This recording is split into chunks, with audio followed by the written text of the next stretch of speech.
Oke lah Bujang.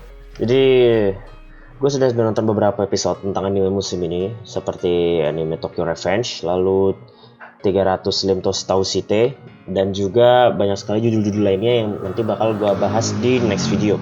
Tapi untuk video kali ini gue yang membahas anime yang kesannya itu kayak acara polisi-polisian, tapi bukan acara polisi melainkan acara tentang seorang cewek anggun ya.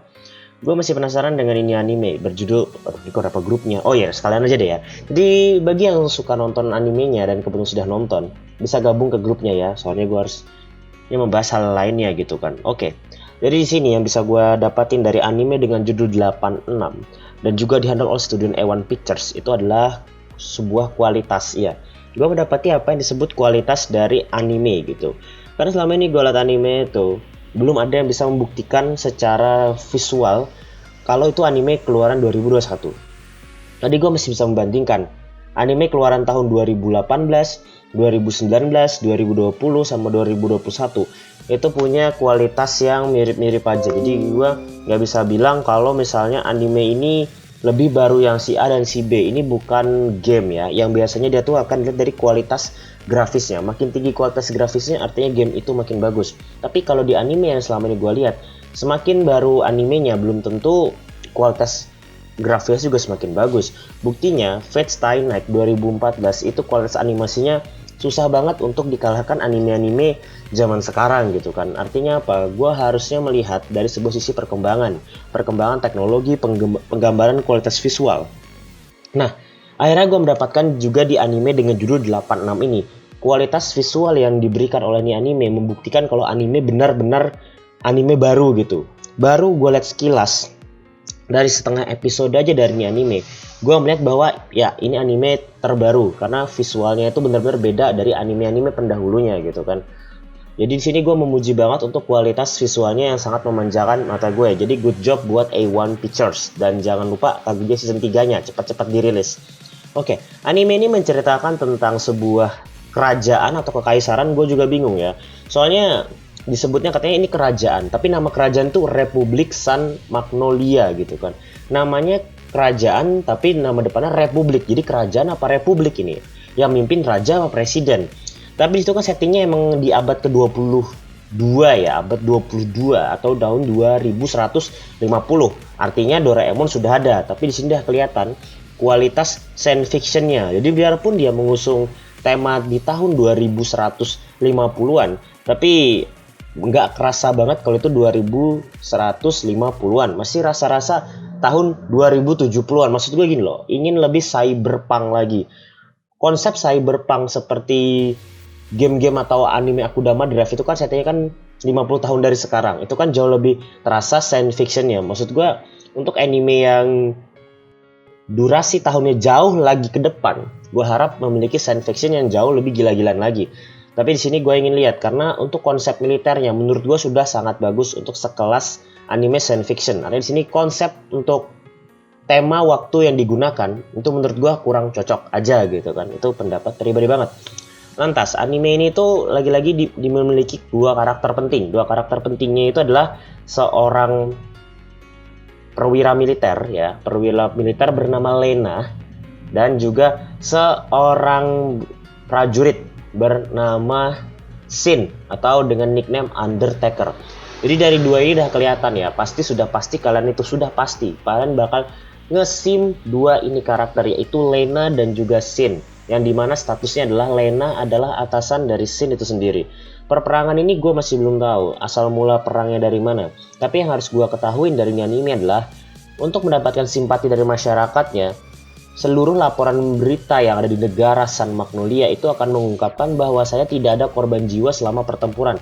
Jadi mereka itu mengatakan kalau teknologi ataupun kekuatan militer mereka itu benar-benar tak tertandingi. Dan itu adalah sebuah konsep yang menarik banget bagi gua. Jadi di sini adalah peran pemerintah itu sangat baik untuk melindungi namanya itu moral pasukannya gitu, moral bangsanya supaya tidak terlalu jatuh banget. Kalau misalnya nanti diberitakan kita menang besar tapi rugi rakyat atau pasukan lebih banyak dari musuh, itu akan menghancurkan moral. Jadi di sini menurut gue konsepnya sudah sangat matang lagi kalau dari sisi militer. Nah ini yang gue suka. Gue kemarin tuh sedikit curhat juga ke teman-teman gue. Kalau misalnya anime musim ini yang bener-bener gue ikutin itu adalah 86.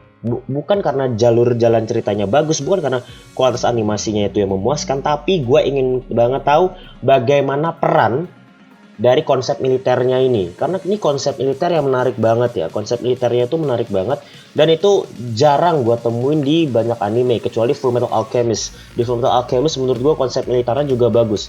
Dan gue semoga bisa mendapatkan hal yang sama bagusnya di anime dengan judul HD6 atau 86. Karena dari judulnya aja sudah menggambarkan ini tentang kekuatan para baju-baju yang jadi menantu idaman para ibu-ibu di seluruh Indonesia ini gitu. Yang berikutnya yang paling gue kritisin paling penting itu adalah tentang seiyunya. Lagi-lagi di sini seiyunya tuh kebanyakan seiyu baru ya. Kayaknya A1 Pictures ini lagi-lagi gambling lagi seperti khususnya Kaguya Sama. Di anime Kaguya Sama mereka kembali nge-gambling dengan mendatangkan pengisi suara baru yang masih hijau, yang masih kurang pengalaman atau pengalaman masih kurang banyak lah ya di dunia industri pengisi suara atau seiyu ini. Tapi di sana mereka dibilang sukses secara anime, tapi gue sempat ngekritisin juga untuk seiyu di anime Kaguya Sama itu masih banyak yang menurut gue lebih cocok pengisi suara lain. Gue jadi curiga ini, apakah ada kong kali kong antara manajer pengisi suara dengan studionya? Gue nggak tahu. Tapi yang bisa gue tangkap adalah selama ini A1 Pictures untuk mengurus pengisi suara atau memberikan peran pengisi suara itu berakhir dengan pengisi suaranya tuh jadi langsung terkenal. Jadi mengisi satu karakter membuat animenya tuh bukan animenya sih, membuat pengisi suaranya tuh langsung namanya naik. Kasus Fujita Akane. Bagi yang nggak tahu Fujita Akane itu orang mengisi suara Sagiri, nama dia langsung terkenal. Yang kedua Koga Aoi, yang mengisi Kaguya Sama. Dari langit nggak dari mana-mana, yang biasanya perannya cuma 2 dan karakter loli aja tiba-tiba meranin Kaguya Sama, namanya langsung naik terangkat si Koga Aoi. Dan sekarang meranin lagi si Lena dan gue lupa seiyunya siapa. Tapi seingat gue ini pengisi suaranya masih muda. Dan yang harus gue perhatikan dari seiyu baru itu adalah bagaimana kalau si karakternya ini, si Lena ini memiliki banyak sekali ekspresi. Itu yang gue takutin, emosi dan lain-lain. Untuk pengisi suara si Shin atau Undertaker, kalau nggak salah dia tuh Chiba Ryosuke atau siapa gitu, dan suaranya itu sama persis dengan seiyunya si Ayano Koji Kiyotaka. Jadi menurut gue ya ini lebih berpengalaman aja dan itu sih bagus. Karena ini megang karakter Shin. Mirip-mirip lah dengan Ayano Koji Kiyotaka yang elu banget gitu kan. Lantas apa lagi yang ingin gue bahas di episode pertama atau first impression gue ini? Ya tentu saja gue mengharapkan satu, yaitu drama yang luar biasa. Gue sudah mendapati kalau anime ini tuh nanti sound musik atau back soundnya itu akan dihandle oleh Kohta Yamamoto. Bagi yang nggak tahu Kohta Yamamoto, dia itu adalah orang yang menjadi pilar untuk Shingeki no Kyojin A Final Season.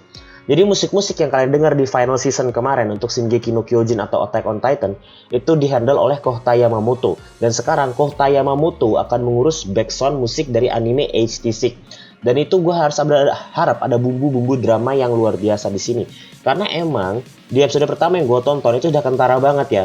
Tentang bagaimana orang yang di garis depan dan bagaimana orang yang ada di garis komando gitu. Nah itu konsep yang menarik menurut gue. Konsep-konsep kayak gini tuh yang harusnya dimatengkan untuk menjadikan animenya itu memiliki ciri khas yang luar biasa gitu kan. Banyak kok anime-anime yang terkenal gara-gara ciri khas. Dan gue berharap HD6 adalah salah satunya.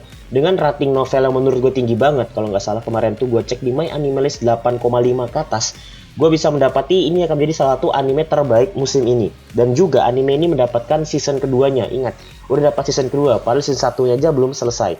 Itu bisa teman-teman cek juga di My Anime List. Jatuhnya sih ini split core atau apa, gue kurang tahu. Karena untuk season pertamanya, katanya akan ditayangkan sepanjang 26 atau 25 episode dan gue sangat excited banget. Makanya waktu itu ketika temen gue nawarin gue bikin grup 86, gue juga excited banget. Jadi buat teman-teman yang pengen gabung, link gabung grupnya ada di deskripsi, jadi kita bisa bahas sama-sama. Oke? Sorry ya, gue kemarin batuk-batuk. Jadi sudah 9 menit pembahasan gue tentang anime HD6. Dan semoga pembahasan gue bisa memberikan sedikit pencerahan buat teman-teman yang belum menonton. Khususnya buat teman-teman yang belum nonton. Anime ini kayaknya cocok banget untuk teman-teman itu yang ingin mencari anime yang bikin penasaran setiap episodenya. Atau juga ingin mencari anime yang punya tokoh utama tuh yang nggak bencong-bencong amat. Oke, jadi itu sekian dari gue. Thanks for watching. Gue si RY and see you next time.